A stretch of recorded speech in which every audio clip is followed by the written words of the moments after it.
YouTube থেকে নতুন একটা জিনিস শিখলাম। সেটা হচ্ছে তেলের ভিতর এই জিনিসটা দিলে একদমই মাছ লেগে যাবে না। মানে আমার কাছে একদম ম্যাজিকের মতো লেগেছে।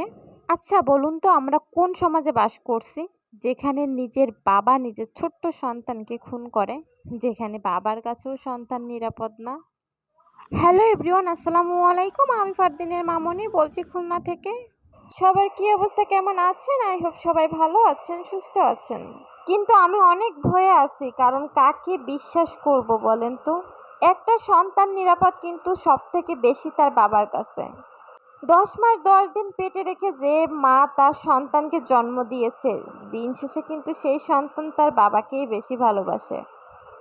এটা কিন্তু আমি আমার নিজের অভিজ্ঞতা থেকে বলছি। যেমন আমার ছোট্ট একটা ছেলে আছে, ও ঘুম থেকে উঠেই আগে ওর বাবাকে খুঁজে। মানে ওর বাবা চোখের আড়াল হলেই ও একদম পাগলের মতো হয়ে যায়। কিন্তু আমি যদি চোখের আড়াল হই, ও কিন্তু এতটা কান্না করে না বা এতটা আমাকে খুঁজে না। তো এই জিনিসটা ভাবলেই যেন আমার ভয় লাগছে যে এমনও বাবা আছে যে তার নিজের সন্তানকে খুন করে, তাও এত ছোট্ট একটা বাচ্চা, নিষ্পাপ দুধের বাচ্চা, ১ বছরের বাচ্চা, তাকে নিজ হাতে গলা কেটে খুন করে সেই মাথা আবার নদীতে ফেলে দেয়। সম্প্রতি একটা ভিডিও খুব ভাইরাল হয়েছে, আপনারা হয়তো সবাই দেখেছেন বা অনেকে হয়তো দেখেননি, যে একটা সেনা সদস্য তার হাতে তার বাচ্চা ও তার ওয়াইফ খুন হয়েছে। তো ঘটনাটা আমি আপনাদের কাছে পুরোটাই শেয়ার করছি। আর কি দেওয়ার কারণে হচ্ছে আমার মাছটা লেগে যায়নি, সেটাও ভিডিওর শেষে আপনাদেরকে বলে দিব। তার আগে আপনারা যারা আমার ভিডিওটা দেখা শুরু করেছেন তারা প্লিজ একটা লাইক দিয়ে ভিডিওটা দেখা কন্টিনিউ করবেন। আর যারা নতুন ভিউয়ার্স আছেন, যদি ভালো লেগে থাকে তাহলে আমার চ্যানেলটিকে সাবস্ক্রাইব করে আমার সঙ্গে থাকতে পারেন। আমি আজকে এখানে হচ্ছে একটু মাছের ঝোল করব। তো এখানে হচ্ছে একটু পেঁয়াজ, একটু রসুন আর একটু জিরা ভেজে দেন উঠিয়ে রাখবো। এটা বেটে যখন হচ্ছে ঝোলটা রান্না হয়ে যাবে তখন অ্যাড করে দিব। এভাবে রান্না করলে ঝোলের স্বাদটা দ্বিগুণ হয়ে যায়।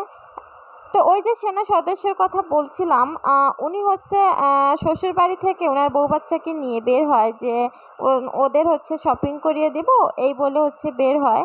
বের হয়ে হয়তো একটা হোটেল ভাড়া করে।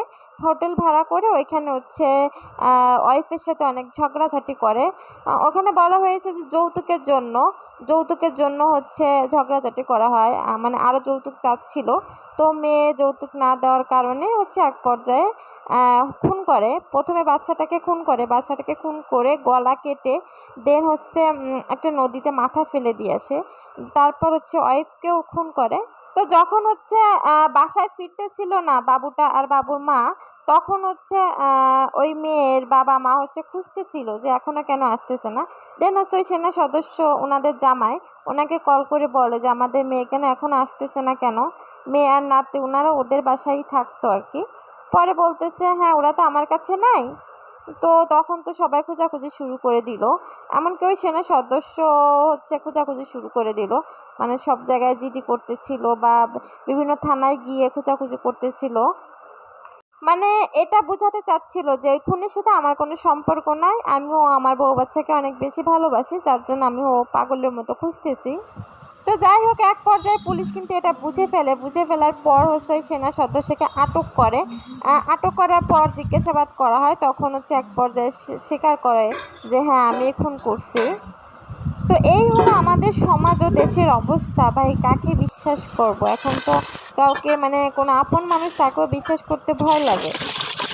যদিও সব মানুষ সমান হয় না, তারপরেও না মনের ভিতরে একটা ভয় কাজ করে। তবে পরিশেষে একটা কথাই বলবো, আল্লাহ এইসব মানুষদেরকে হেদায়েত দান করুক। আর যারা এইসব খারাপ কাজ করে আল্লাহ তাদেরকে এমন শাস্তি দিক, মানে যাতে ১০ জন দেখে সেটা থেকে শিক্ষা গ্রহণ করে।